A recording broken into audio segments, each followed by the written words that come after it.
안녕하세요. 공병호 TV의 공병호입니다. 아침 신문을 보다가 사드 배치와 관련해서 여러 가지 이견들이 나온 걸 보면서 한 말씀을 드리려고 합니다. 사실 사드 배치는 방어적인 조치죠. 그런데 그 조치를 두고 이렇게 이견이 나오는 부분에 대해서 좀 이해하기가 힘든 부분이 많습니다. 탈무드를 보면 이런 이야기가 나오죠. 탈무드에 유대인들이 배를 타고 가고 있었습니다. 작은 조각배였는데요. 그 배에 앉은 한 사람이 망치를 가지고 자기 바로 발 밑에 구멍을 한참 내고 있습니다. 그러니까 함께 가던 사람들이 불안해 가지고 당신 그렇게 하지 마시오 이렇게 이야기하죠. 그러니까 망치를 들고 자기 발 아래 부분에 구멍을 내던 사람들이 이건 내 땅인데 왜 당신들이 참견하시오 이런 내용이 나옵니다. 아마도 유대민족들이 오랫동안 박해를 받았기 때문에 유대인 사회에 대한 평판과 피해를 가져다 주는 것이 개인의 잘못된 행위로 인해서 다른 사람들에게 빌미를 주기 때문에 아마 이런 부분을 방지하기 위해서 그 같은 예화를 탈무드에 싣지 않았는가 하는 생각을 하게 됩니다. 우리가 두 가지 점을 굉장히 명확히 하면 이번 문제를 해결할 수가 있을 겁니다. 하나는 북한이 이미 핵을 갖고 있다는 사실, 그리고 핵을 언제든지 사용할 수 있다는 사실, 따라서 우리가 방어적 조치가 필요하다는 사실, 이런 명백한 사실을 받아들이면 사드가 국익에 도움이 되니 도움이 되지 않니 그런 이야기를 할 필요가 없는 것이죠. 우리가 선택할 수 있는 것은 북한의 핵에 맞서서 우리 자신을 보호할 수 있는 방어용 무기는 첫째는 사드가 될 것이고, 더 확실한 것은 미국의 전술 핵무기를 배치하는 것일 것이고, 더욱더 확실한 방법은 우리 자신이 핵을 무장하는 방법입니다. 억제력을 갖지 않는 상태에서는 언제든지 허물어질 수 있는 것이 전쟁이죠.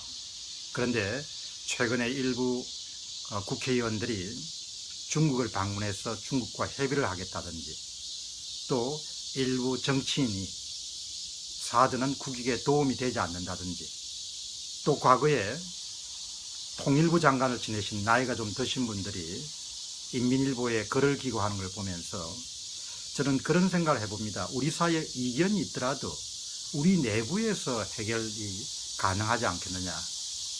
전직 통일부 장관이라는 분이 다른 의견이 있으면 기고를 할 수 있는 것이죠. 국내 신문에. 나는 당신들하고 의견이 다르다. 근데 굳이 그것을 인민일보에다가 기고할 필요가 있냐 이야기죠. 세상 살면서 이런 생각을 많이 합니다. 나이를 먹더라도 지혜는 별반 관련이 없다는 것이죠.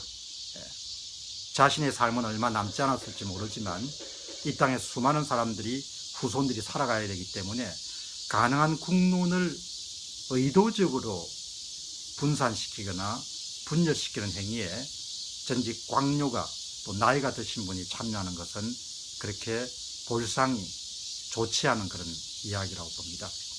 마치 유대인들이 같이 배를 타고 가면서 자기 발 아래다가 구멍을 뚫는 것과 같은 그런 행위라고 볼 수가 있죠.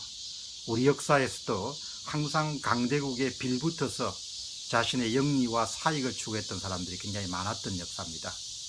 우리가 그런 역사를 통해서 배워야 될 것은 굉장히 부끄러운 그런 기록이 되는 것이죠. 그리고 요즘에는 모든 자료가 온라인상에서 거의 연구이 남기 때문에 자신의 발언이라든지 자신의 행적이라든지 자신의 글과 같은 부분들은 거의 지울 수가 없다는 사실입니다. 그래서 항상 우리가 글이나 발언을 할 땐 특히 요직에 있었던 사람들은 좀 신중할 필요가 있죠. 가장 중요한 문제는 우리 자신을 보호해야 된다는 것입니다. 보호하기 위해서 필요한 것은 우리가 방어용 무기를 가질 수 있어야 되고, 아니면 우리 자신이 핵 억제력을 가장 확실하게 보호할 수 있는 방법은 우리 자신의 핵을 가지는 것이죠. 그러나 그것이 현실적으로 쉽지 않기 때문에 차선책으로 그와 같은 방어용 무기를 설치할 수밖에 없지 않겠냐 그런 생각을 하게 되죠. 항상 우리 역사에서는 분열이 존재했습니다. 물론 다른 나라도 마찬가지겠죠. 그러나 안보와 관련해서는 힘을 좀 모을 필요가 있지 않겠느냐는 그런 생각을 하게 됩니다. 어쨌든 사람들 생각이 다 다르기 때문에 다양한 이야기가 나올 수 있지만, 요즘에 이렇게 우리 사회에서 진행되는 걸 보면은 정치든 뭐든 간에 좀 공적인 이익, 그리고 멀리 보는 이익이라는 그런 부분에 대해서 아쉬운 점이 굉장히 많죠. 여러분, 다시 한번 말씀드리면은 정말 부끄러운 일들은 이제 영원히 온라인상에서 기록을 남기게 됩니다. 본인이 죽더라도 후손들이 다 볼 수 있는 것이 예전과 완전히 달라진 그런 환경이게 되죠. 그래서 항상 판단을 하거나 행동을 할 때 이게 오랫동안 남더라도 부끄러움이 없을 것인가, 그런 점을 생각해야 되고, 혹시 자신의 행위 자신이 짧은 이익이라든지 소외감에서 그렇게 표출된 것이라면 굉장히 주의하고 또 주의해야 될 그런 일 가운데 하나지 않겠냐, 그렇게 생각합니다. 현재 우리에게는 그렇게 많은 대안이 남아있지 않다고 생각합니다. 여러분, 중국을 한번 보시죠. 그동안 우리가 생각했던 중국이 저런 중국이었습니다. 예. 대국과는 전혀 관련이 없죠. 본인이 이익이 된다면은 상대방 국가의 안이라든지 안보라든지 인권이라든지 정의라는 건 아무 소용이 없는 거죠. 그냥 오로지 우리의 이익인 겁니다. 그런 대국을 옆에 끼고 우리가 오랫동안 살아야 되는 것이죠. 조금 더 신중하고, 조금 더 넓게 생각하고, 조금 더 멀리 생각하고, 조금 더 화합으로 생각할 수 있는 한국인이 됐으면 좋겠습니다. 우리가 정말 저렇게 중국의 보통 사람들은 괜찮을 겁니다. 우리처럼 중국에 여행해 오시는 분들이나 이런 분들은.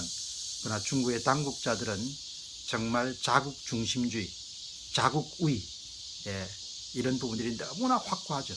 이런 부분을 우리가 잊지 않고 아주 현명하게 그렇게 대처를 해야 될 겁니다.